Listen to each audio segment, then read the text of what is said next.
Hello, people. It's your boss man back again with another Manchester United podcast. Listen, first things first, right? Obviously, if you're joining us live, make sure you do slap a like on the video and, of course, subscribe to the channel. I'm not gonna lie. When I initially scheduled this show, I wasn't expecting to be sat here off the back of humiliation, 7-0 defeat at Anfield. Words don't describe it. But listen, we're gonna get into that. Obviously, make sure you get your comments in, get your question in. But joining me is a very special guest, first time on the show. We got the homie from down south, Toni. Bro, how you doing, my guy? I'm good, man. Thank you for having me on. I was gonna say I'm excited. Obviously, I'm excited to chop it up with you, but at the same time, not really after that performance. But we move. Man United, we move. 100%, 100%. Obviously, when I first asked you to come on the podcast, it was obviously this time last week, I think. Man United, just won a trophy. Things were looking good. Things were positive. Everyone was happy. But of course, the week turned for the worst. But so we're going to get into that. First things first, right? I just want to get your thoughts in general, just regarding how you're feeling. Obviously, it seems like a lot of United fans on social media seem to be like reacting in a certain way. How have you taken that defeat personally? Personally, like throughout the years, I've kind of not let these Man United defeats get to me. Back in the day, they used to hurt me so much. 7-0 was embarrassing. But because of the manager, like if this was like a 5-0 or a 4-1, like all the 6-0s we've had previously with previous managers, we all go for the managers, we all go for the tactics, blah, blah, blah, blah, blah. Obviously, we can get onto a lot of that. But one thing we've got for sure is that we know we have our guy in Ten Hag. We know that this was just unprofessional. And we know that the reaction from Ten Hag will make things right, because if we had a poor manager in that situation, we're just thinking how are they going to bounce back from this. But I know we still have a good manager in Ten Hag, and I know that really and truly 7-0 was humiliating. But if there's one person that's going to let the players who play that game know that, it's going to be Ten Hag. So going forward, I'm not too stressed, but obviously it's not nice to lose 7-0, especially 7-0 to Liverpool. Like if any other team, I don't want to lose 7-0 ever, but the fact that it was Liverpool, it just makes it 10 times worse. Yeah, I mean, obviously you mentioned the manager. We're getting to that very short. I just want to get this comment up from Nick saying, humbled after your crazy score prediction. Bro, I literally said we're going to win 2-0. I don't know what's crazy about that, but fair enough. Listen, it is what it is. Obviously, as a United fan, we got to take it. Look, at the end of the day, I'm sure most of us are very confident going into the game. Understandably so, in my personal opinion. I still don't really know what happened in that second half. I'm sure we'll get your thoughts on that. But I think you made a great point, though, regarding Erik Ten Hag. For me, personally, I fully back him. I fully trust him to get it right. I've had a few of my mates that sport Ajax message me since our absolute travesty of a game, and they basically all reiterated what you just said. With Ajax, they lost 6-2 to Feyenoord. Of course, their biggest rivals as well. And after that period, Erik Ten Hag sorted his shit out. And I'm hoping that is the case at United. And they ended up winning a double as well. So, we're still in contention to win trophies. I'm sure we'll mention that at some point. But in terms of the game itself, the performance, obviously, we've kind of alluded to it very briefly. I mean, the first half, we can say, we're both in contention in terms of it was an even game, give or take. But what happened in that second half? So, like, what are your thoughts on that second half? Because I've never seen a team. I mean, it's our biggest defeat in history, of course, but I've never seen a team capitulate like that. I mean, I've seen some shocking results over the years, but that's just absolutely inexcusable, that second half. I think Ten Hag said it perfectly. I think that's just down to professionalism. I'm not a professional footballer. I have been in those situations where things are just not going your way, and you lose your heads, and your team loses their heads. And this is Saturday Sunday league. You know what I mean? That stuff happens in Saturday Sunday league. Like you go to the pub after your mates, you talk about it, you lose your heads, but you can't do that as a professional footballer. Like if you look at the first half, we didn't play that bad. People might say after the first 20 minutes we were on top, so to speak. But the fact that the players lost their head in the second half, I think the Gakpo goal just before half time, obviously that was a bit of a blow for us. But then coming back, obviously Ten Hag would have spoken to them. Coming back to concede straight away from the second half, players just lost their head. We were like 3-0 down after like 50 minutes or so. And the players just lost their head. I can't even say it's like down to I'm not going to say Liverpool didn't completely batter us, because the scoreline says otherwise. So of course they did. But the players there, they genuinely lost their head. And that's just unprofessional. I think as a professional footballer, you cannot do that. There's no excuse. Like, I get if you're tired, I get we've played the most games in Europe, and I get that Ten Hag barely rotates, and I knew this kind of result was happening, but you don't lose by 7-0. Like, you just can't, because that's a decent lineup. That lineup is going to go up against, we're going to see a similar lineup to that, especially the spine of that team. We're still going to see Varane, Licha, and Casemiro play. It's not like they're going to get dropped because they're just bad players, but we're still going to see that spine of that midfield and that defense, and we're still going to go beat a lot of other teams. So for them to like just be that unprofessional, that game is ridiculous. But I know that's one thing Ten Hag is very strict on, so that will be patterned. And I get fatigue, mental fatigue and stuff like that. And I know with the whole schedule, the system, listen, we had a World Cup midway through the season. We've been playing games for like every 3 days for the past how many? I think we played like 8 or 9 games in February, which is ridiculous enough as it is. But that's no excuse at the end of the day. Ten Hag didn't complain about it. We're Man United. If we want to be back where we should be, those are the things we should be doing. Yes, we need a squad for that, and I don't think we have the squad for that. I've always said I don't think we have the squad to fight on all 4 fronts. But what I saw in that second half is unprofessional, because I've seen worse teams go to Anfield. We've seen a lot worse teams, a lot of worse Man United teams go to Anfield, and they've never lost 7-0. Even if it was a complete battering of 4-5-0. If it's a 5-0, yeah, it would have been like this. But 5-0s happen. And unfortunately, 5-0s have happened for us quite recently. In previous years. So that you can pass that, but 7's unprofessional. Like, even 5's unprofessional, but to lose 7-0 is absolutely ridiculous. And it doesn't even come down. That's just more than tactics. That's just the players just lost their head. You could see, like, with this couple of challenges in their body language, you see the players literally lost their heads. And as professional footballers, you can't do that. I get that they're human, and I get that, but you can't do that when that's your job.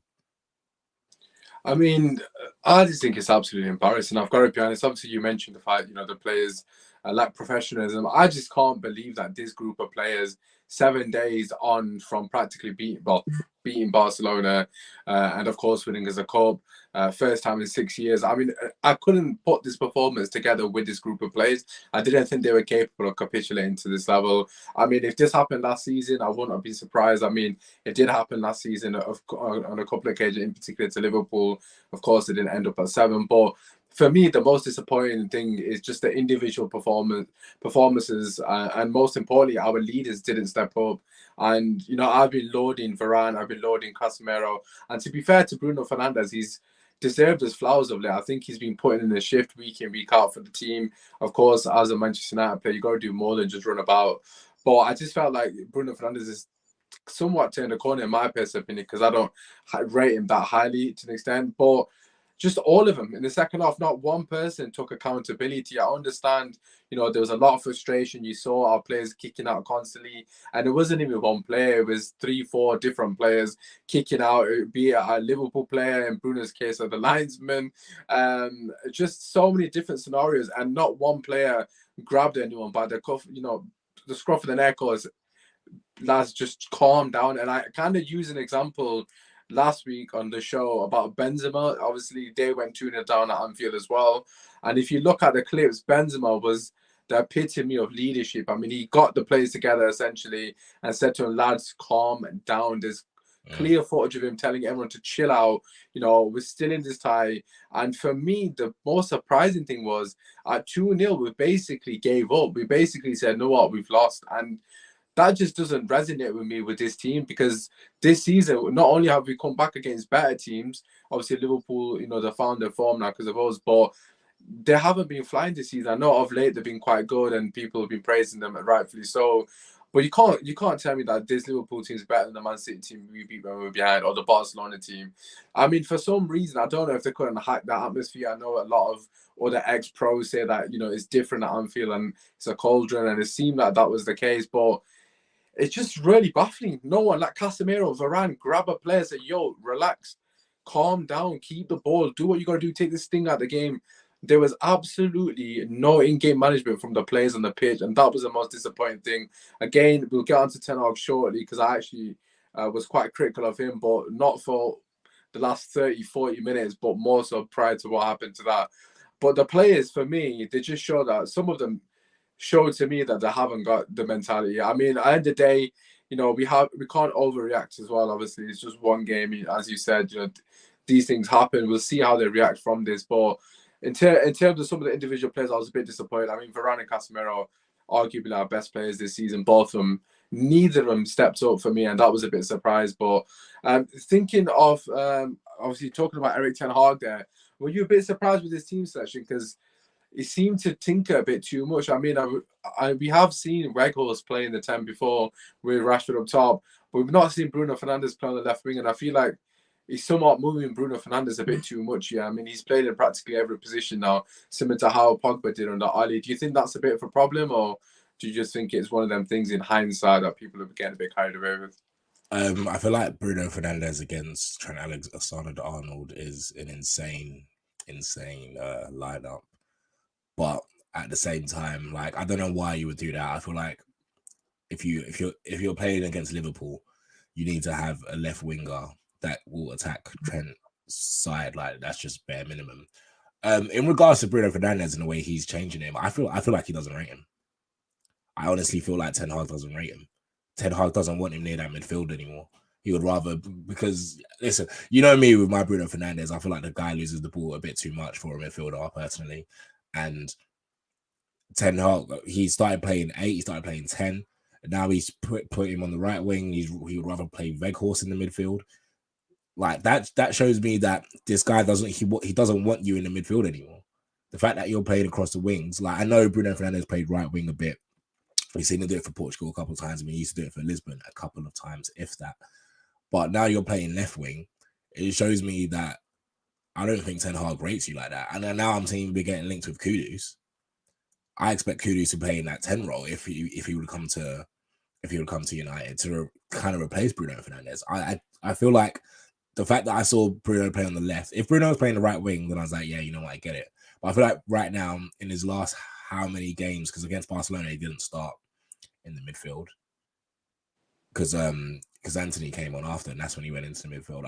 I honestly feel like Ten Hag's starting to not rate Bruno Fernandes. And do you just on that, obviously, regarding the fact that he's kind of shoehorning him into position essentially?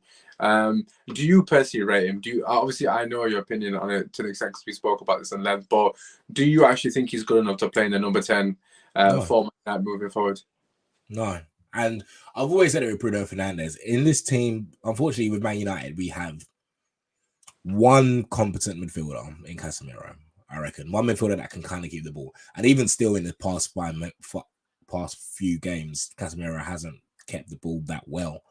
Fair enough, he can win it back. And I know even Luke Shaw said that he loses the ball sometimes just so he can win it back. I get it.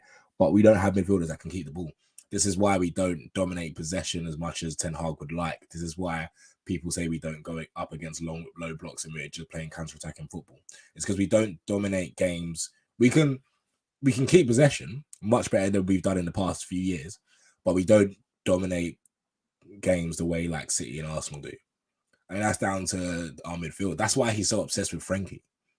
Because one, Frenkie's a midfielder that can keep the ball, beat the press, and we don't have that type of profile in our midfield at all. So I honestly, for me, I don't rate Bruno Fernandes. I kind of never had. I think he's a necessary evil for Man United, if that makes sense. Like, he's the only player that will play that risky ball, that through ball, and I feel like that's kind of necessary at times. But he reminds me of, I like to use this analogy. He reminds me of that pal that you go out with, and he's just chatting to bare girl. Chatting to like 30 girls, but he leaves with like 4 numbers. You're thinking like you're chatting to 30 girls, but at least he left with 4 numbers. You know what I mean? Yeah. That's Bruno Fernandes in a nutshell. He's like, if I do this 30 times, I'll at least get like 4 to 5 out of them. And for me, I think that's just not a good footballer. I don't see the best number 10s having to do that. I'm not saying the best number 10s don't make risky passes, but those people in that position, you need to have a very, very high football IQ. That's why Arsenal are doing well right now, because Martin Odegaard has a very, very, very high football IQ. And that's one thing Bruno has never had. Even when he was scoring outrageous goals for us, there was a lot of chances and a lot of things that he done, and I'm thinking you could have done this better. Like you could have done this better. Like you don't really have a football brain, and that's no slight to him because he's obviously clearly somewhat of a decent footballer to be getting away with the way he plays. But for me personally, that's why I feel like the fact that Ten Hag's moving him to the front three now, because Bruno's not going to be our winger. Let's be honest. Once Ten Hag comes in, Bruno's not going to be our winger, and he's not playing him 10. I'm starting to feel like he clearly doesn't rate him. He clearly's like, you know what? That's not the type of midfielder I want in my team. And now that I'm seeing us get linked to like McAllister and I'm seeing us get linked to Kudus, I'm thinking, oh, you know what?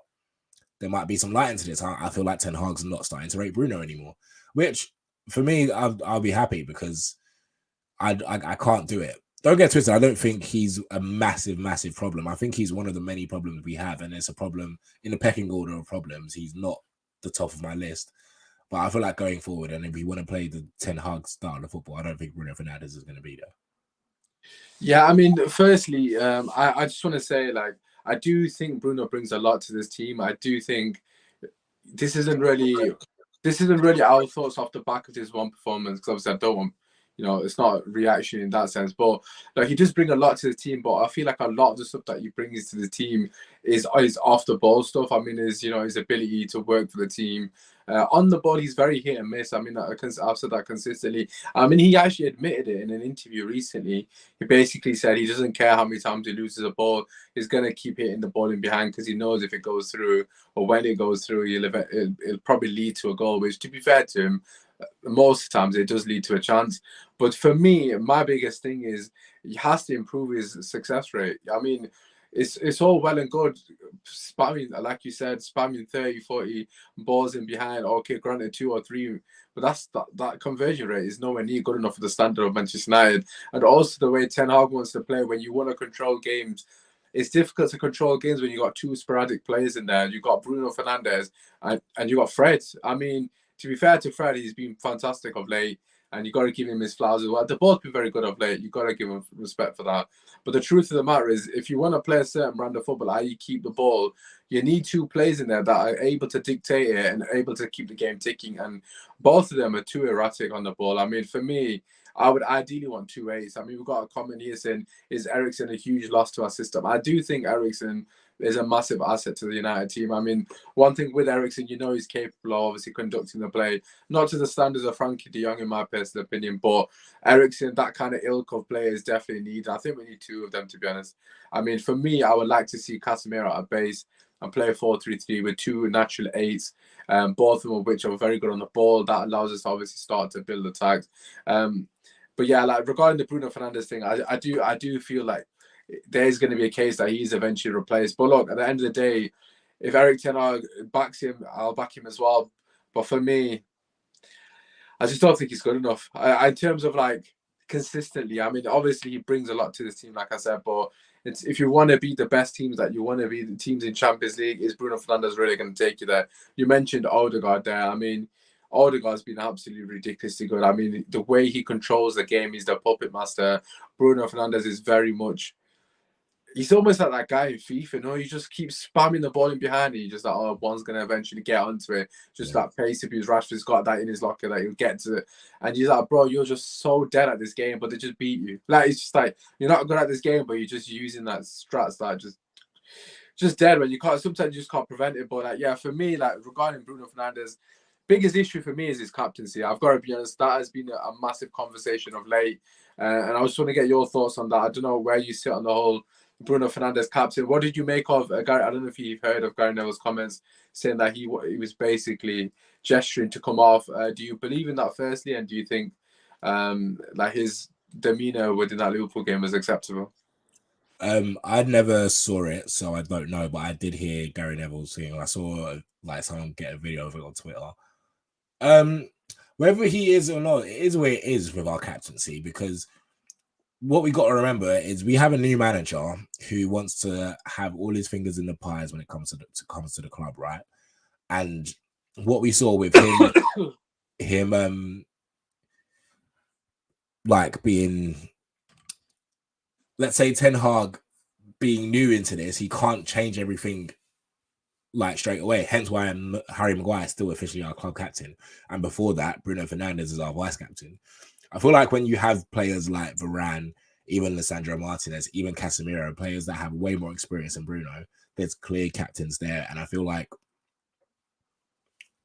once Ten Hag, let's say once Harry Maguire goes, and then once Ten Hag like can maybe all let's see who the players want to be the captain, whether it's Bruno Fernandes or not, I feel like there's other leaders in our team. Obviously, we didn't see those leaders last game, but there's more than just one leader in Bruno Fernandes in our team.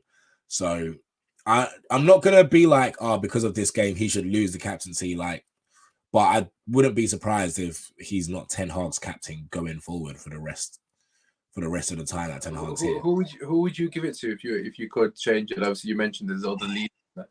Who would you suggest? It either has to be Varane, but Varane doesn't play week in, week out. It either has to be Varane, Casemiro, or Martinez. I think those are the only people I can see right now who are kind of have somewhat like leadership to them and like are kind of vocal in a sense. I think like Varane can do it because he's captain. He was, I think, France's youngest ever captain at one stage. So yeah, he's clearly done it before. Casemiro, a lot of experience as well. And Martinez is one of them players that although he's over 25, he looks like he has an experienced head on his shoulders, and he looks like he can be somewhat of a captain type for Man United. But still, I think those are the only ones. Ten Hag knows the players more than us, so he'll probably know the players, like how their mentality is and how they are mentally and how he would want his captain to be. But I feel like going forward, I wouldn't think Bruno would be the captain forever in Ten Hag's. I don't think he would be. Yeah, I mean, look, for me personally, it's not even to do with the Liverpool game. I thought the Liverpool game, the way he conducted himself was embarrassing, to be quite honest with you. Regarding the Gary Neville comments, I don't personally believe them. I haven't seen any video proof to suggest that Bruno Fernandes was gesturing to come off the page. I mean, it is somewhat uncharacteristic. I will give him that. He isn't someone that, he plays every single minute. I mean, the more disappointing thing was the fact that he gave up as well. I don't know if you've seen the clips of him practically walking and allowing players to run past him. I thought that was extremely pathetic on that part. But in terms of gesturing to come off, I don't personally believe that. In terms of captaincy, I wouldn't strip it off him off the back of this. I think that's a massive overreaction. I think people are getting a bit carried away. I do feel like he has done enough to at least warrant to see the season out at least. But in terms of moving forward, I don't want him to be captain. Not because of what he's done against Liverpool. I just think in general he's constantly moaning. And look, at the end of the day, sometimes you have to nag the referees. I get it. You have to do that in this modern game. But it's just diving and rolling about, and it's just, for me, it's just getting embarrassing. Sometimes I just get second-hand embarrassment watching it. I mean, there's a few occasions that players have brushed his face and he's just going down like someone's basically kicked him or. Bro, you can't be doing that, Anfield, man. That's what they're going to be eating up. You got to stand tall in these scenarios, and I felt like he was just a coward, to be honest. But overall, for me, he's done all right. He seems like he does get a lot of respect from the players. I feel like most of the players do respect him, which obviously is extremely important. I think Martinez is a bit too early for Martinez, personally. I could definitely see him as a future Man United captain when he's at 27, 28. He's just got that killer instinct. And to be fair, he'd lead by example. And I think that's the kind of captain you would want. The point that you made about Varane is a fair one. Obviously, he doesn't play week in, week out. But I think for me, it has to be Varane. I mean, Casemiro would obviously also make sense as well. I'm not sure how good his English is, so that would be interesting. But yeah, I just think Varane, for me, I think a lot of people respect him. Obviously, respect Casemiro as well, but he just has that calmness about him. I mean, and I've got to say, the fact that he was shouting at the players to go and clap the fans as well, I thought that was a nice touch. I know people are saying, well, what a big deal. He had a shocking game, which he did. But I just thought that showed great leadership. He's already got that relationship with the fans, obviously with the fist pumps, etc. He's quite clearly liked by the fan base in general. And for me, he just has that overall demeanor, that positive demeanor. He just seemed to carry himself, with that level of professionalism. And I feel like a lot of people would fall in line. I feel like with Casemiro, it would be interesting as well because he's got a screw loose, but in the right way. So it would be interesting to see how the team would fare under his leadership. But yeah, for me personally, I would go with Varane. But I wanted to just ask you regarding the front line. I mean, prior to this game, you know, we haven't really been scoring freely, in my personal opinion. Anyways, I've been saying for a while now we're extremely reliant on Rashford. I mean, statistically, it speaks for itself with the amount of goals he scored compared to the person in second. What do you actually think our best front three is, or best front four? Like, if you were to pick it, because for me, I don't actually agree with the lineup that he goes for in terms of the final third. I do think we haven't clicked in the final third at all. I think the middle of the part we've been quite good, solid for most bar this game, obviously, but solid in general. And obviously in defensive third, we've been absolutely fantastic. Again, minus this game. In terms of the final third, I just think we've been poor most of the season, to be honest. And we've somewhat been getting out of jail because Rashford's just been sensational. If you were to pick your front four, who would you go for and why that? Is there any player in particular you think needs to come? It's annoying because we don't have a striker at the moment, so it's quite annoying. I feel like with this form that Rashford's in, we've just got to ride his coattails. So I don't think we can do that off the left anymore. I feel like we have to play Rashford up front. I feel like my front three would right now be Rashford's up front, which I don't even like playing Rashford up front. I don't like it either, but this is just based on form and based on the fact that he's getting goals. And at least if he's up front, he doesn't have to work as much as he's doing on left, because again, if he gets injured, we're finished. So I would say Rashford up front, Sancho on the left, because I still don't think Garnacho is ready to play like week in, week out in the Premier League. I feel like Garnacho is so much better coming off the bench, causing chaos. Like that's what he's good at. And once he gets older and grows into professional football more, then that left squad will be his for years to come. But I feel like we've got to start Sancho. And that's not because I feel like Sancho is going to do anything. Just because I feel like Rashford's up front and Sancho's...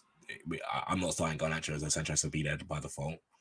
Anthony has to be there by default, just because, like, I don't think he's great, but who else will be playing on the right? And then at the 10, it has to Bruno. Like, that's the front four. Out of all the available players we have right now, that's the front four. Like, I don't want to play Red Horse 10. I don't want to. Sabitzer, we could maybe play 10. Like, we used to do it for Leipzig a bit, but maybe Sabitzer 10. But other than that, I don't see where else we can. It's one of them ones, and at least with like Anthony, Sancho, and Rashford, it's quite fluid. Like they can all definitely interchange. So that's the only reason why I play it. That's not the front three I want to go with for the rest of my life. I'm literally thinking now, what can we make? What can work? What can we make work for the end of for the rest of the season? And that's it. That's the only front three I want to see. To be fair, I don't want to see Weghorst, Martial. I don't even know where he is, so I'm not even going to chat about him. It's just going to be Sancho, Rashford, and Anthony. Yeah, I mean, for me, I think that's the only front four you can go with. I think, like in terms of Anthony, I'm curious to get your thoughts on him. But regarding that front line, for me, Weghorst has to come out of the team. I mean, I feel like I'm scapegoating individual players. Just to make it very clear, it was a collective shit show. It wasn't one or two players. Literally all 11 players, not one player carried himself with any glory. They were all shocking. I mean, you could literally pick apart any player's performance. But for me, I just don't think Weghorst offers us enough goal threat. To be quite frankly honest with you, I mean, at the end of the day, people are praising him for the right reasons. You know, he's putting in the shift, but you're paid to score goals. I mean, yes, he's doing a lot of work. Yes, he's being unselfish in a sense. You know, his role is helping the team and the betterment of the team, and I understand those points. But literally, it's like I mean, you said we haven't got a striker. We literally got a striker that's not a striker, essentially. He's not good enough to be leading the line at Manchester now. We knew that anyways before he was coming. And in his defence, he wasn't expected to be starting week in, week out. Of course, Martial was meant to be that guy, but you know, he can't stay fit for more than 5 seconds. But yeah, regarding the Weghorst, I think he has to come out of the team. I mean, I don't know if you've seen that video of him touching the Liverpool crest as well. I don't know. Yeah, for me, he has come out and stated an apology, so it'll be interesting to see what the fan reaction to that is. But at the end of the day, I just think that's more fuel to the fire, so to speak. But again, I didn't want him in the team anyways. But I just want to quickly come back to Anthony. But before we do that, just there's a few Liverpool fans in here, so I just got to quickly read them comments out. Also, make sure you do smash a like and subscribe to the channel. I know most of you watch the videos on repeat, so please do get the likes up. Bart, who is a Liverpool fan, said, "How are you doing, mate? I'm fantastic. Thank you for asking, my guy. Been absolutely cooked differently at work. I've been sat between two Liverpool fans and a Leeds fan, so as you can imagine, it's been pleasant, man. Every seven joke that they could think of. It was a long 8-hour shift. But anyways, we're all good. We're here to chat Manchester United. Just quickly, do you expect a reaction from the group against Betters? We will come on to that very shortly. Just before we get to that, I just want your thoughts in general regarding Anthony. Like, I mean, he is being inundated with criticism from United fans, Real fans, pundits alike. Where do you see on the Anthony thing? Do you rate him? Do you think he's good enough, or do you think it's a matter of he's the best of what we've got at the moment? A bit of both. I feel like it's Man United's fault for overpaying for him, because there was no need for us to spend that amount of money. And then once you, unfortunately, especially in football now and the amount of money that's in football, if you don't play well, your price tag comes up. Like, that's just, it is what it is. If you don't play well, your price tag comes up. The best players, you never know how much they got bought for, because no one mentions their price tag, because they're just doing the job, and it feels like they fulfilled the fee the club played for him. With Anthony, do I rate him? Not really, but I don't think he's bad. I don't think he's bad as bad as everyone thinks he is. I felt like in the first half, he was, I don't want to say our best player, but he was doing something in the first half. I don't know what that something was, but there was times where he got the ball. Like, one thing with Anthony, and I'll give him credit for, is that he can keep the ball well. For out of all our wingers, I feel like he can keep the ball well, and his profile of like winger is good for. We now have a left-footed winger. We've seen him cut in and good times. And I remember in the first half, he cut in and forced a decent save off Alisson. But with Anthony, I feel like because he's young, he's in a new league. He's in a league in which wingers are really beat your man, drive it, cut in and shoot. Like, that's all people want to see from wingers. And Anthony does do that, but he will only cut in and shoot once a fullback overlaps. And he's been in and out of the team a bit, and Dallow's post World Cup has been dreadful. So the relationship just isn't there, and it just looks a bit whack right now. And now, because we spent 89 million or however much we spent on him, he just looks like a bust. I do feel like there's somewhat of a player in there. I don't know where his ceiling is, and I feel like competition will help. We have the likes of Amad Diallo coming back as well, who is tearing it up for Sunderland at the moment. So he can come back, he can play off the right, he can play the 10, or even the advanced A, wherever you guys want to put him. But with Anthony, unfortunately, because he brings a decent profile to our team, and at least he can keep the ball. He needs to work on his final ball, because his final ball was poor, and I think his final ball is poor. But I feel like the more touches you get, the better your final ball gets.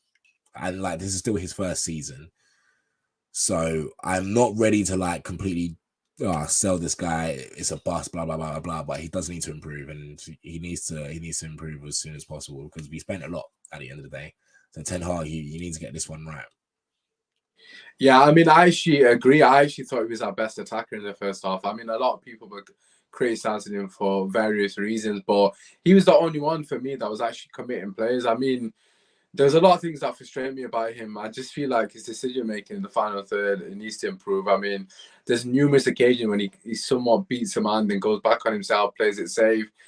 He needs to commit players more. I mean, there's a couple of players in the league, Saka and Salah in particular, both of which are absolutely brilliant on the right wing. And you would, I mean, Saka's on his way to world-class status, but obviously Salah's already there. If you look at the way Salah played, I think Anthony needs to study that performance from Salah, because he was unreal. That was one of the best performances I've seen from the guy. I know he's probably put in better performances, but he absolutely tore us a new one. And of course, his finishing as well matched that. But just Salah's IQ, his ability to release the ball at the right times, you know, he knows when to go left or right. You know, these things do take time. Anthony is extremely young. He has a lot of talent, I believe, personally. I do agree. I'm not 100% sure where his ceiling is. I don't know if he'll ever fulfill that price tag. But one thing I do know is he does not get enough support. I mean, be it the fullback or be it the striker, people criticize him a lot. And again, he does warrant some of the criticism. There was that one time, no, two occasions where him and Delo actually played as a pair. The first one you mentioned, which is when he got the shot away, which was very early into the game. It must have been on the 25th minute. Minus that, Delo only overlapped him one other time. And he actually played the ball to Delo. Delo crossed it in and Bruno missed the chance. They were the only two times that they actually combined and actually played as a unit. Apart from that, they were literally on completely different pages. Delo wasn't helping him. Anthony wasn't helping Delo defensively. I'm not 100% sure what was going on. It seemed like they were just playing two different games. There was no cohesion, which is a bit of a surprise because it seemed like they're best mates. I mean, they're constantly together. So I would have thought that they would have had a bit of chemistry, and it seems like they've never played with each other before, which is extremely bizarre and is worrying to see, to be honest. But in terms of his final ball, I mean, it needs to improve massively. I mean, his final ball is inexcusable. There's only so many times that I can defend him in the group chat. I'm getting cooked. Like it's me the one crossing the ball, man. Everyone's at me every time he crosses the ball. Usman, this is your guy. Like, yo, allow me for one day, but I can't keep repping it. But yeah, he needs to improve. I'm sorry, it's just inexcusable. I mean, a lot of the times as well, he's unopposed. He's crossing it unopposed as well. It's not like he's opposed and he's getting pressed high. I mean, obviously there are occasions that does happen, of course, but a lot of the time he does actually have a couple of yards in the play and he still doesn't hit one of our players. I mean, Weggles is 6'6". For all the criticism I've laid at his door, he's hardly had a chance to head the ball. I mean, they've not given him any service that he can actually attack it and try to win the header. I mean, granted, you can make a case that his movement needs to improve, but for me, the delivery from both wings is nowhere near the standard. I mean, from the fullbacks, I mean, Luke Shaw's the only one really in the team can actually cross the ball. None of the wide players particularly get the ball out of their feet and put a decent ball in. I mean, a bit of a random one, but obviously Ashley Young in particular was probably the last person we had that when you got the ball wide and you whipped it and you know what, we had a chance of scoring. I mean, the amount of times he just cut in from the left side to put it on Fellaini's head was ridiculous. But since then, we've not really had that quality, and that's another thing that just needs to improve. The overall quality for me, regardless of which player is, it's not even one individual player. I feel like any player Ten Hag puts in that front three, they're lacking quality at the moment. Sancho, again, another player. I'm a massive fan of his. I've been following him since Dortmund, from early Dortmund days. Big fan.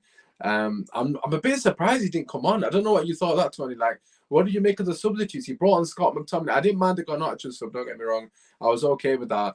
But he brought on Scott McTominay, and he brought him on the 60th minute. It wasn't at half time. He kind of waited for us to get slapped, essentially, and then try to shut up shop with a guy that can't defend. And then he brought on a kid when we were like 3-4-0 down and kind of threw him to the lines. And like, do you think he got it wrong in that sense?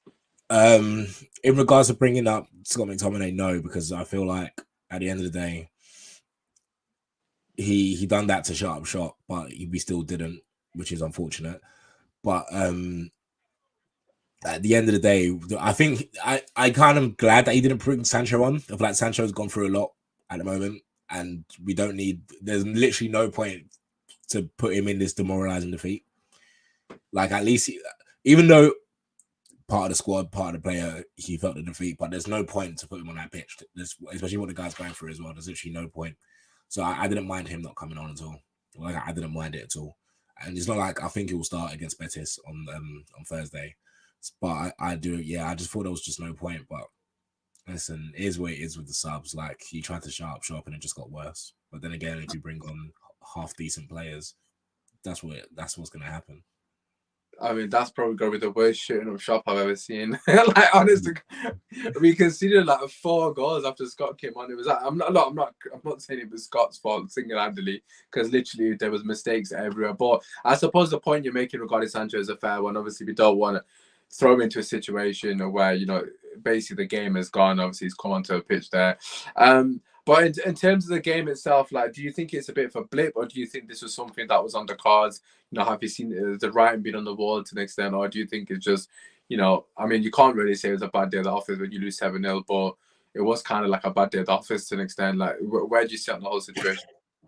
A bit of both, to be fair. I don't think it's I don't want to call it a blip, but I don't want to say the writing is wrong because 7-0 was never supposed to be coming. 7-0 shouldn't have happened. Even though it did, it shouldn't have happened. Yeah. But I felt like a loss was coming because we played a lot of games, and it's going to take your toll. Like, if you're fighting on all four fronts, you need to have a squad. And Ten Hag doesn't rotate. But there's a clear reason he doesn't rotate because he doesn't rate half of his squad. Yeah, we tried to rotate against West Ham, and then Shambles. we what? Do you know what I mean? Yeah. And then we're 1-0 down, so we have to bring on Rashford and Casemiro. If we really and truly, those players should have seen out that game. You're at home, we're in FA Cup, like you can. It's West Ham, and this is no disrespect to West Ham. No, they've been shocking, and all disrespect intended. There you go. Like they've not been good all season. Like at least let these players have at least a game off. So I did see it coming because you saw even the West Ham result, the Leicester result. There's been a games where we haven't started off well, and like it kind of looks like, I don't want to say fatigue, but we did kind of look fatigue. Even the final, I was there and we didn't play well in the final. Yeah, I'll tell you that for free. But we just got the job done and we won it, so no one really cared. But we didn't play well in the final, and we haven't like. I'm not saying we're getting away results because we've been better than the other teams, but there's been glimpses. There's been glimpses of, oh, you know what? If a better team has that chance against us, they will take it. Because Leicester, really and truly, they should have been like 2-3-0 up at the first half at us at Old Trafford, and then somehow Rashford scores, and then it just gets open to floodgates. But I always thought to myself, if another team or a better team gets an opportunity, they might take that. And clearly, unfortunately, Liverpool did. Now, I don't think this is going to be a recurring thing. I'm not saying our performances levels are going to drop now because Ten Hag won't allow that. But it's this result, not this result, but this loss was bound to come. I didn't want it to be Liverpool, and I didn't want it to be anyone because you never want your team to lose. Yeah, of course. But when you're not rotated, and this is not even a slight to Ten Hag, this is just the fact that he doesn't have his team yet. And listen, the facts that we were even though tongue in cheek, we were talking about quadruple, like for bans. The fact that we were doing this at Ten Hag's first season just goes to show like how good of a manager he is. So I am not worried at all. And I can't wait till he actually gets his squad and then we actually start playing the way he wants to play and he has all his players, blah, blah, blah, blah, blah. But right now, the fact that he's getting a lot out of these players in the first place, I'm still not complaining. He just doesn't have his squad yet. He's been given a squad. He's brought in some bits, but he's still thinking, I need this to really play how I want to play. And then we can start cooking again. So, but until then, and he knows because clearly McTominay got hooked off at that game against West Ham at half-time. He was just like, I can't do this. I have to bring on Casemiro. Yeah. Really and truly, Casemiro shouldn't have played. We could have just rested him. Him and Rashford, they didn't have to play. If we had decent squad players, they didn't have to play. But not yet. We will do eventually because you need a squad now. If you want to compete on all four fronts, the way that, dare I say it, City have done in the past, you need a squad. City can bring on people like Mahrez and Julian Alvarez. Do you know what I mean? Once we get to that level, I'll be fine.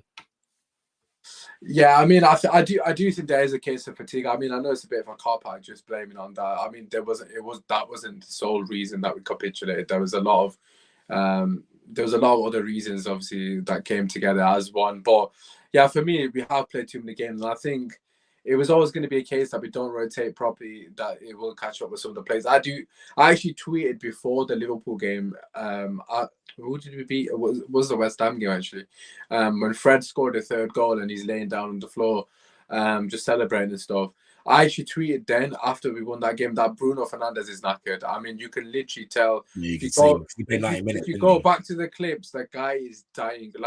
And look, like I said, he gives everything to the team. I mean, he covers every blade of grass. He's running 90 minutes, up and down. He's giving 110%, and you can't discredit that. I mean, obviously against Liverpool, that wasn't the case in the second half, but I just think he's just dead on his feet. Like, I actually think he's dead on his feet, and there is a case that we had the same situation under Ole Gunnar Solskjaer. I mean, it was Bruno again and Rashford, them two players that had ridiculous burnout towards the back end of the season, and you saw their performances drop off a cliff. And I do feel that that is something that can happen because obviously Martial's never available, which basically means he's forced to play Rashford.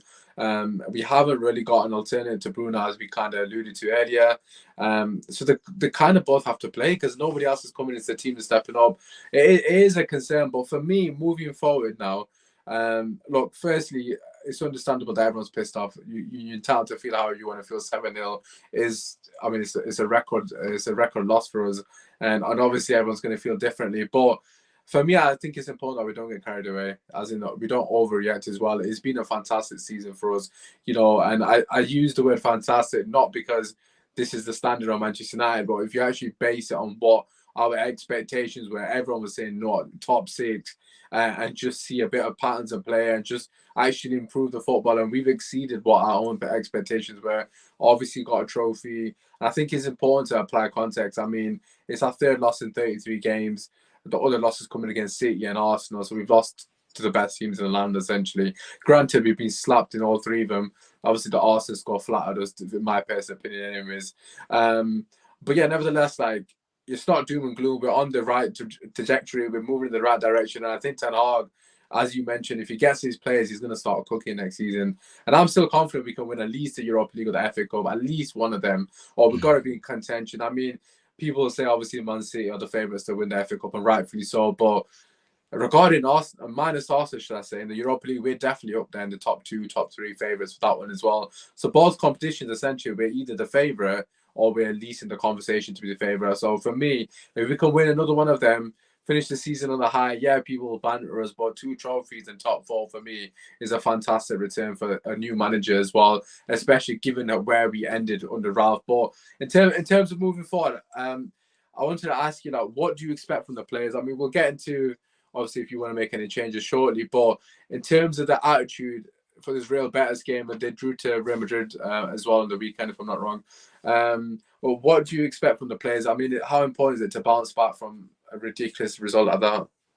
I feel like the players will be fine, in all honesty. I feel like because Ten Hag would have, even Luke Shaw said it, said Ten Hag would have made them watch him, he would have embarrassed him, he would have shouted at him, he would have dealt it in-house. And then on Thursday, it's a new game. Is that Old Trafford? It's against Real Betis, and there's no disrespect to Real Betis, but it's a game we should win. So I feel like you'll see a much better player.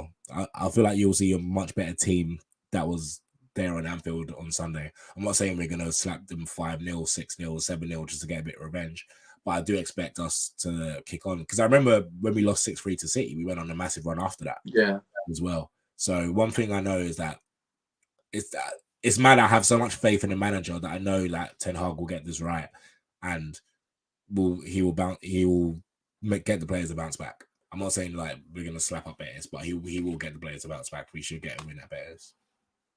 Yeah, I mean, I think for me, it's important that within this game, regardless of the score, and the performance needs to match. I mean, the performance needs to be of top quality. I want to see the players up for it from the get-go. I mean, you kind of alluded to the fact that in the last few games in particular, the Leicester one, the West Ham one, of course, the Liverpool one, we've started extremely slowly in most of these games. I want to see us coming out the blocks with a purpose and, with a chip on our shoulder, because at the end of the day, it is embarrassing. I mean, us as fans, we were humiliated. I mean, whether the players feel that or not, we find out on Thursday. But for me, I think you learn a lot about your defeats. I mean, obviously, winning, everything's rosy. Everyone's happy, everyone's smiling. It's easy to be winning and feeling good about yourself. But when you lose, that's when you know about the person's true character. And I think that's what we're going to find out about this team.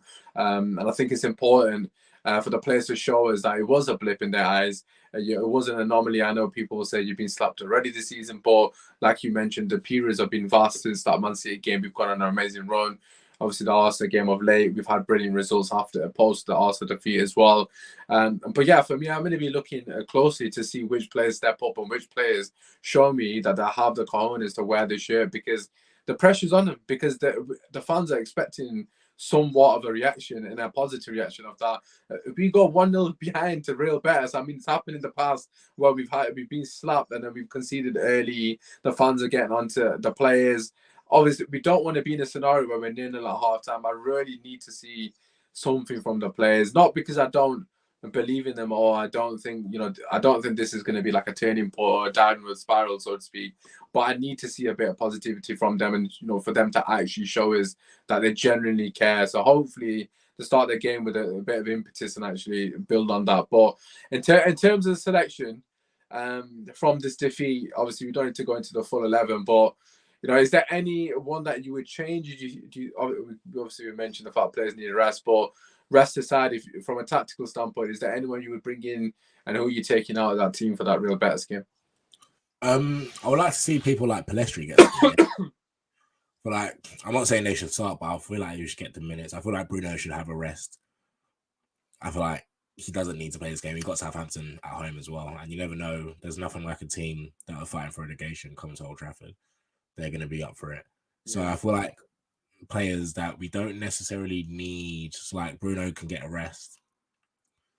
Who would you put in that number 10 then? If you were resting Bruno, who would you put in? I'll put Sabitzer.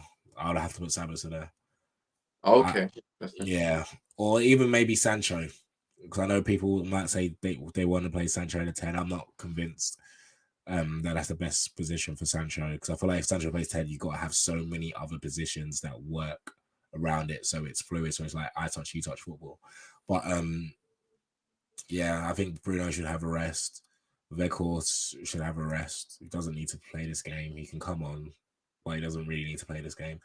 I think those two, really. I feel like he won't rotate again. He won't rotate as much. I feel like there's going to be some changes because, listen, we lost 7-0, so there's definitely going to be some changes. Definitely. But I don't think there's going to be like wholesale changes, if that makes sense.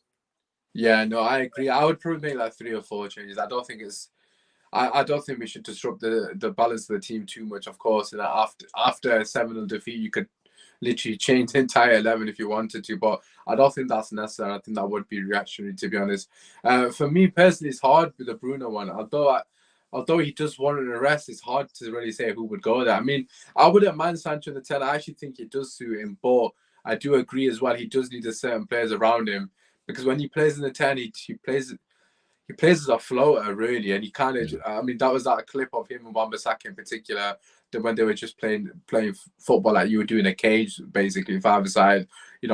That's the Sancho I know and love from Dortmund. So I know he's got in his locker, and that's kind of how I want him to play if he was to play in 10. One-touch football, obviously pop and move, so to speak. And I think he's capable, but I'd be interested to see if he played in a 10, how that would be with Antony on the right, because I feel like they would be occupying the same spaces a lot of the time, because I feel like with Sancho, like I said, he wants to drift, and Antony, as we know, loves to cut in constantly. So potentially, if he played in the 10, they could constantly alternate. Obviously, Antony could float, and obviously it would be interesting to see how that would fare. But I think the obvious change for me, if Bruno Fernandes is starting, is Sabitzer has to come in. I mean, I was crying for Sabitzer to start the Liverpool game just because of his experience and his ability on the ball. I don't understand why he's not being used. Maybe he's not up to fitness. I'm not 100% sure if he's not up to the pace of the game yet. But for me, I just think he's got the capabilities of unlocking the door. I mean, he's capable of starting attacks, building from the back, and obviously in transition, he's very good on the ball as well. Where we've seen on numerous occasions, he's basically got the assist of assist, and he's practically started attacks. I think the Leicester game in particular, I think it was, where he started a few attacks. But yeah, for me, Sabitzer has to come in. I think the other one has to be Wan-Bissaka as well. I'm actually again surprised he didn't start. That one was absolutely baffling that he didn't start. I mean, we knew Liverpool were gonna obviously attack us, and we know a lot of Liverpool's success is down the wings. Don't understand why he didn't have Wan-Bissaka on. I mean, quite clearly favours Delors, which is each their own, I guess. But yeah, for me, them two, Sabitzer, Sancho, and Wan-Bissaka, them two players, I gotta see all three of them playing. I'm not 100% sure he's going to take out. It might just be a case of Rashford up top, Bruno, Cam, as you said actually earlier with the front four. He might just go with that, and Weghorst would be the one that misses out. But yeah, for me, Sabitzer in for Fred as well. He probably warrants the rest. But listen, we're going to wrap it there. But before we do, I just want to quickly get your score prediction, Tony. What do you reckon for that bet this game? How are you feeling? 2-0. 2-0 United. 2-0 to the United. I actually think we're going to concede, which is a bit of irony because I've just predicted us to keep a clean sheet away at Anfield. But I do think the boys are going to be a bit nervous. I hope we don't concede first. I can't Yeah, I don't really want to be in Old Trafford when we're conceding and we're 1-0 down in the first half, and the players are going off to booze, and then Ten Hag's going to have to shove a rocket up the arse again at half time, and eventually the second half we fix up. I wouldn't be surprised if that happens, but we have got a score prediction. Say 4-0. I would love a 4-0, and hopefully it's 4 different scorers that aren't Marcus Rashford. Because we need other people to start building a bit of confidence and obviously contributing. But I'm going to say 3-1. I'm going to say 3-1 United, 1-0 to them. And the second half, we actually come out and we actually start playing good football. I think it was the Leicester game, basically, when Sancho came on. I think it's going to be a repeat of that, when the second half, we actually come alive. But listen, we're going to wrap it there. To everyone that is watching on repeat, thank you very much. Make sure you, of course, like the video and subscribe to the channel. Before we go, Tony, I know you don't use social media, so this is somewhat irrelevant. But normally what we do is allow the person to give themselves a shout out. But yeah, Tony, let the people know where they can find you, bro. Yeah, again, Usman, thank you for having me on, bro. My at is on there. At Tony Ofoke, on Twitter and Instagram and other stuff. So yeah. Yes, you love to see it. And obviously his socials are in the description as well. So of course, you can go check it out there. Regarding myself, you guys know the drill. Osman Talks United on Twitter and obviously YouTube and TikTok, not Instagram. I don't really post on that. But anyways, listen, we will be back in the next few days. Listen, no dancing on TikTok, don't worry, it's none of that nonsense. But probably doing a match day vlog. I'm not 100% sure if I'm going to bet this game or not. I'm not decided. I'll see how I'm feeling on the day. But nevertheless, we'll be back, if not on Friday. Make sure you stay tuned for more content. Thank you, as always. Shout out to the United Way in the chat. I appreciate